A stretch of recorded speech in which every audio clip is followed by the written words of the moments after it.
¿Sabes quién es Wundt? Wilhelm Wundt. No, o sea, sé que lo he escuchado, pero no tengo recuerdo ahora mismo de quién es él, de quién fue él. Bueno, Wundt fue un médico alemán, él nació en 1820. Para el 57 él comienza sus estudios de medicina, pero en el 51 comienza sus estudios en medicina. Y en el 57 él aplica para un doctorado en fisiología. Cuando termina este doctorado, el que era en ese entonces el director del Instituto de Fisiología de Leipzig, Hermann von Helmholtz, lo invita a él a trabajar en calidad de asistente. En este punto, Wundt trabaja él pensaba que iba a trabajar como en calidad de investigador, pero fue más como haciendo como una especie de monitoría, trabajando en clases, asistente en clases. Pero en este espacio él pudo trabajar en un documento entre 1873 y el 74, que son los fundamentos psicológicos de la fisiología. En este libro aparecen dos aspectos que son como cruciales en la producción intelectual de Wundt. Uno es que todos los fenómenos naturales sencillos están sustentados o hay una interrelación con unos procesos neuronales, ¿cierto? Entonces tiene estos dos puntos. Procesos mentales, ¿cierto? Las ideas que construimos están sustentados en un apartado físico. Para 1875 él ya consigue una cátedra, ¿cierto? Esta cátedra no es de hecho muy exitosa, solamente tenía muy pocos asistentes, como dicen que 4 más o menos. Pero 4 años después le da el espacio a él para crear lo que se le conoce, pues por lo que él más se le conoce, que es el laboratorio. En el 79 él funda el primer laboratorio de psicología experimental. Trabaja con un método que es el método de la autoobservación o introspección. Plantea esta idea de laboratorio porque tanto los sujetos como los experimentos están sujetos, están sujetos a unas condiciones experimentales que son rigurosas, pueden ser medidas y pueden ser replicadas. Tiene como todas esas condiciones del laboratorio. Él en particular comienza a trabajar con ilusiones ópticas, estas ilusiones visuales, la asociación entre palabras y el tiempo de reacción que se genera en los sujetos con estas asociaciones de palabras y también con la memoria. Nos tocó cortar porque están soplando hojas. Entonces, antes de Wundt, la psicología estaba ubicada en un lugar ahí extraño, un punto intermedio entre lo que era como la especulación filosófica y la fisiología, ¿cierto? Cuando aparece Wundt, la psicología se aparta un poco del tema de la filosofía y comienza a estar más vinculada a la fisiología. Hay que recordar que Wundt era médico y que tenía toda esta tradición fisiologista, pues tanto por su doctorado como por personajes que lo habían influenciado a él. Y se comienza a pensar ya no en términos así como especulativos, sino a través como de la experimentación, digamos en términos rigurosos.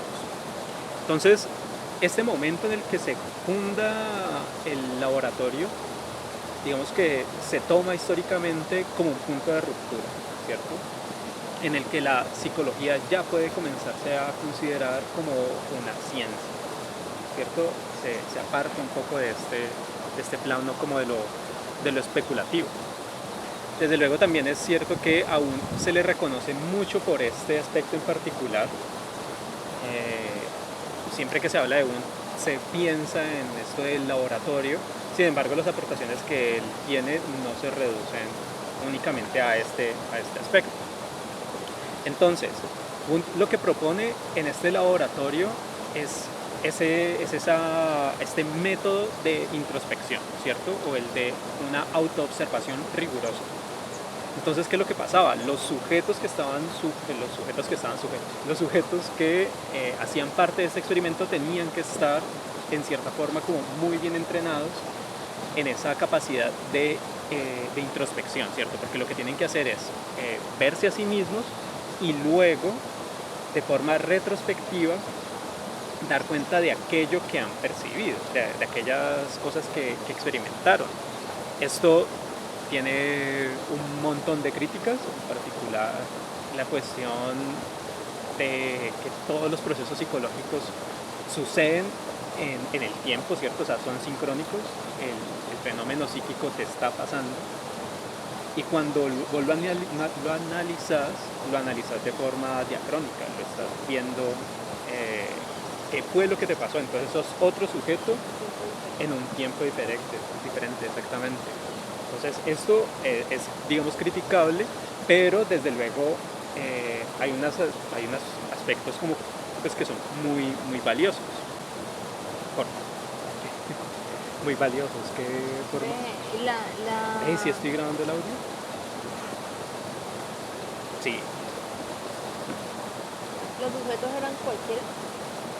No sabría decir, bueno, no sabría decirte si son cualquiera. Sí tenían que tener, es lo que te digo. Características, no sé, ¿eran todos estudiantes? Esta parte no sabría, ahí sí me corchas, no sabría decirte, pero en definitiva sí tenían que ser entrenados.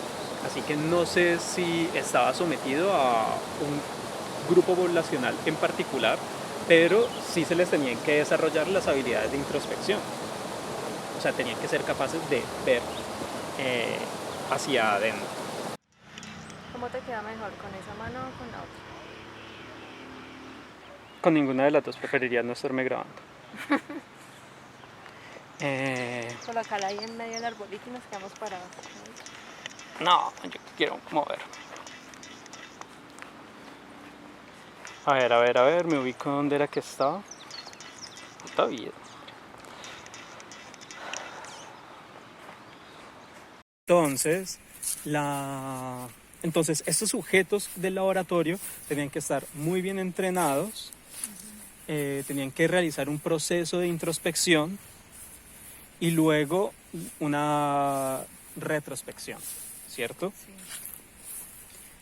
Pero para hablar de estos sujetos hay que hablar también de qué era de cuál es la diferencia que hace Wundt entre la experiencia, que sería la que deviene de lo físico, y los aspectos psicológicos. Entonces, para Wundt, la experiencia está sustentada es en la excitación de los sentidos, ¿cierto? Entonces, por ejemplo, nosotros vamos caminando por acá, ni siquiera sé si creo que no me estaba enfocando, sí. Nosotros vamos por acá y entonces vemos el pasto y vemos el agua y uno podrá experimentar a través de los sentidos el tacto del pasto o la textura del agua, y estos objetos de la naturaleza van a excitar tus sentidos y van a crear una imagen mental. Esta imagen mental sería las sensaciones.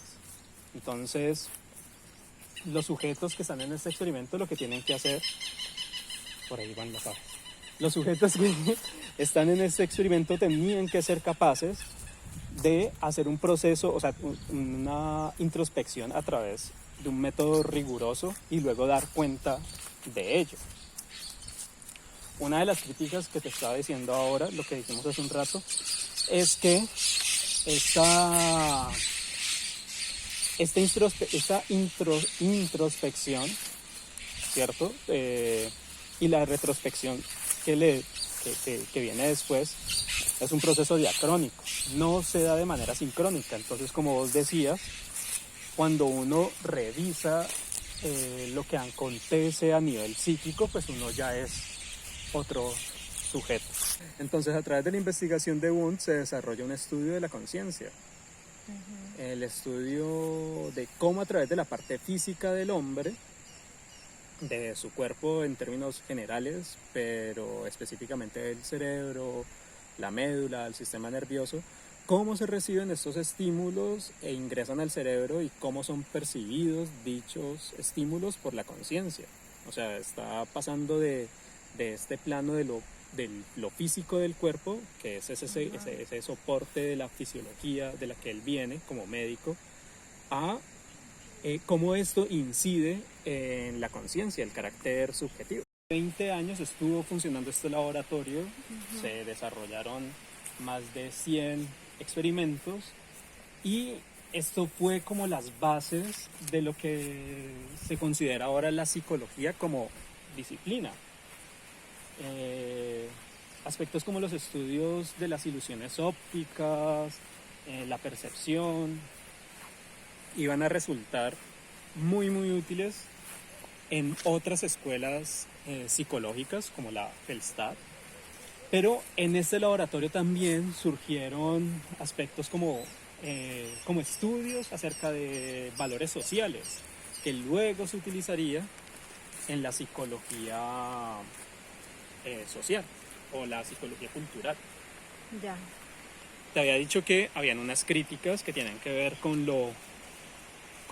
la cuestión como diacrónica y sincrónica, ¿cierto? Eso de investigar lo que ocurre en el hombre de forma posterior a que ocurre, es una de las críticas, pero también algunos de sus alumnos o gente que venía como por su misma línea criticó el hecho de que este método solo podía dar cuenta de procesos mentales o aspectos de la psiquis humana bastante básicos.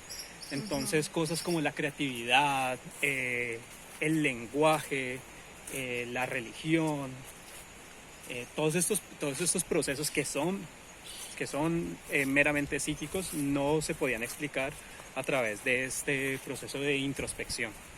De hecho, Wundt no era ajeno a estas críticas. Él sabía que la autopercepción solamente servía como para aspectos básicos, para procesos psicológicos más básicos como la percepción o la atención. Perdón. Y en las reediciones futuras de su texto, él fue dejando un poco de lado como los aspectos fisiológicos y fue incluyendo dinámicas como el voluntarismo y la intersubjetividad. Allá hay un asientico, vamos a hacer el... Bueno. ¿Se está filmando? Sí. Sí. Entonces, aún se le conoce muchísimo por este tema del laboratorio, ¿cierto? Sin embargo, él exploró otros aspectos, que es, por ejemplo, la psicología de los pueblos. Fue su último libro, él lo sacó en 1920. ¿Se llamaba así? La psicología de los pueblos. De hecho, creo que él lo alcanzó a haber publicado porque lo sacó como unos meses antes de morir.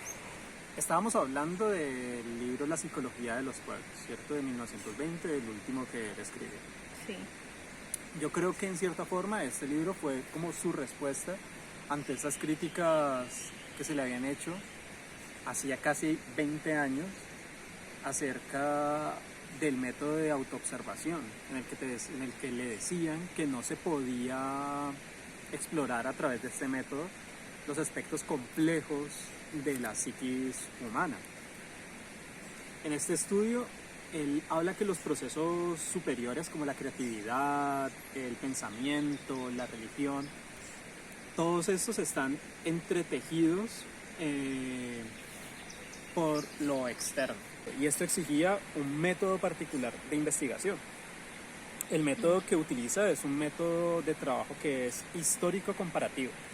Dice que todos estos procesos superiores están vinculados con el colectivo, ¿cierto? Y que solo ocurren dentro del seno de una cultura en particular.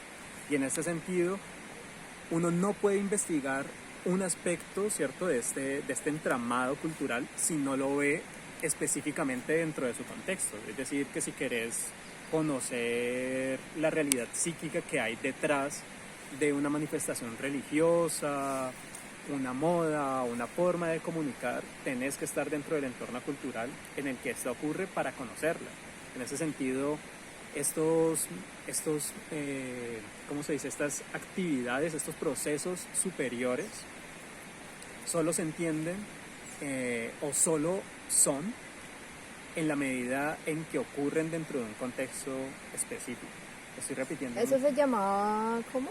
No. Como histórico comparativo. Histórico comparativo. Ajá. Ya.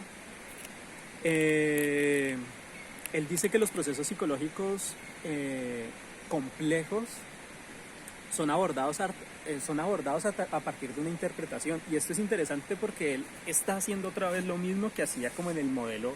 Wow, parezco que estuviera como ahora soy muy negro. Estos procesos psicológicos complejos son abordados a partir de la interpretación de su expresión cultural en el lenguaje, el arte y las costumbres,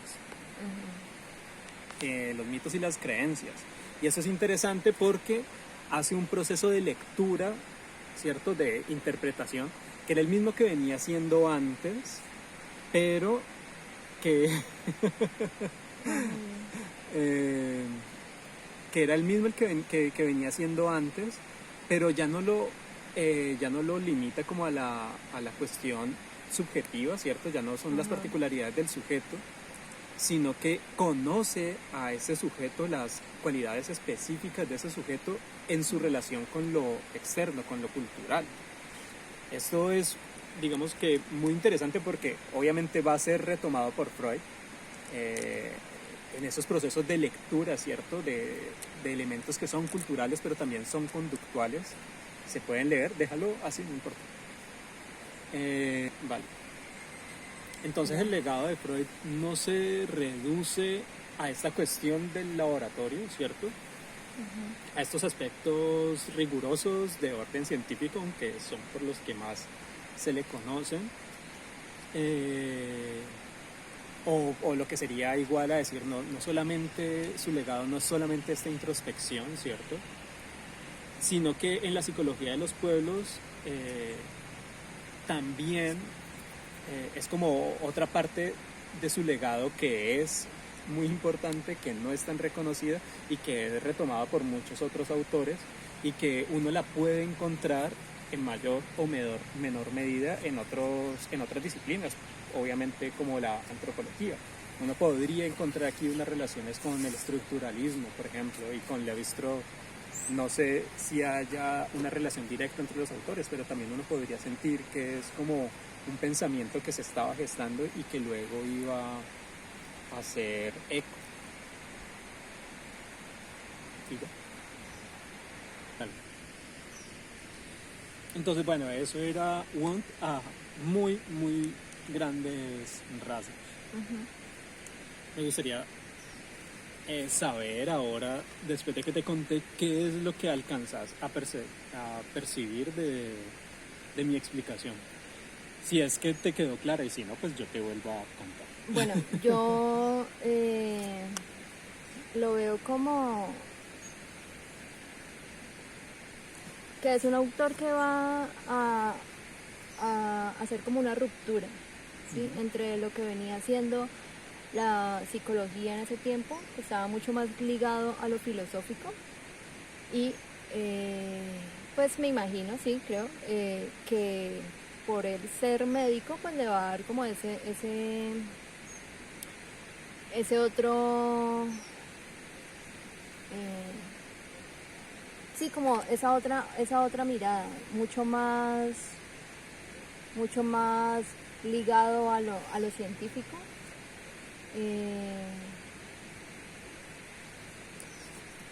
Creo que hay algo que me queda mucho de él, no sé si es que lo repetiste varias veces o es como lo que me hizo más eco, fue lo del laboratorio, ¿sí? Como que a partir de ahí también se va a empezar a verificar ciertos procesos psicológicos básicos, ¿sí? Pero que esa misma comprobación o eso mismo que puede ser verificable, replicable, va a hacer que la psicología tenga otra, cambie, tenga otra, como otro punto de partida. Ya no va a ser solamente eso subjetivo, sino que eso que puede pasar en una persona, pueden pasar en otras más. Lo de la psicología de los pueblos, me parece que de pronto no era como una forma, de pronto no de retractarse, sino como de entender o sí, de comprender que el ser humano no es solamente eso que él había propuesto en un principio, sino que pues es mucho más complejo, y para eso me imagino que tuvieron que haber pasado sí, ciertos años, tener influencia de otras personas para él replantearse eso que dijo en un momento. Y que creo que no es como, dijiste algo como que eso fue, o pudo haber sido como una respuesta o una réplica a esas críticas que se le hicieron a él. Y no sé si de pronto haya sido esa. Bueno, igual estoy aquí como Sí, uno especula también. especulando de lo que pudo haber sido. Pero me parece bien como que haya reconocido que no era solamente eso, sino hay un aspecto social que pues que se gesta, o que ciertos procesos psicológicos se gestan dentro de ciertas culturas, y que eso le va a dar unas particularidades. Yo veo también, por ejemplo, en Wundt, hay algo que a mí me parece que es como significativo en él, y es que él no se, como esta complejidad de lo que es el hombre, o por lo menos el aparato psíquico del hombre, él no lo reduce únicamente a una única cosa, ¿cierto? Sí, y lo digo en relación como a este otro libro, y es que pareciera como que él buscara distintas formas de abordar como todo el aparato psíquico del hombre, de lo humano, y buscarlo a través de las conexiones entre lo físico y la mente, o la subjetividad, o la conciencia. Es una forma, pero también buscarlo entre las conexiones con lo colectivo, y buscarlo en las conexiones como con el apartado cultural es otra forma. Entonces yo no creo que estén como, ni siquiera creo que sean como dos posturas diferentes. Lo dije como que sí creía que era una respuesta, pero también siento que es como una forma de continuación de lo que ya venía haciendo en el laboratorio, una forma de abordar como la problemática de la mente a través de distintos métodos, pero que son una secuencia como uno de otro. No creo que estén como divorciados.